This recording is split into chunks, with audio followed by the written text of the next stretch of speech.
We do not want a repeat of 2023. This is what everyone wants to avoid. Fishermen spend months this year on land protesting instead of on the water fishing crab, all because they didn't like the low price.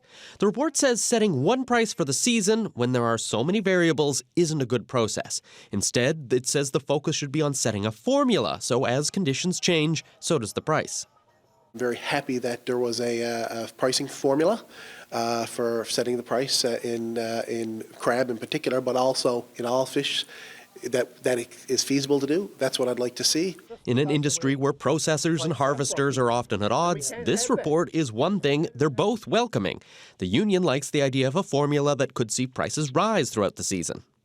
And I think what they've come up with here is a very sharp, very pointed increments of, if the market increases, it will give returns to harvesters.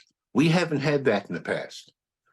But if prices go down, then it protects the processors. Like last year, when the price paid to fishermen was high, but by the end of the season, the market prices were low. But with government, the union, and processors all on board with the general idea, now it comes down to how the government will implement it.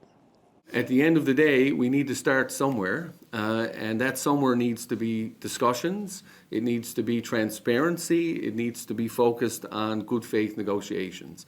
We're not there yet, but I hope we can get there very soon because time is running out. We're 4 months away from the next season, and there has not been one formal offer from one party to the other. The government will need to change some regulations and maybe even some legislation, but the hope is that the new process will lead to smoother sailing for the next season. Peter Cowan, CBC News, St. John's.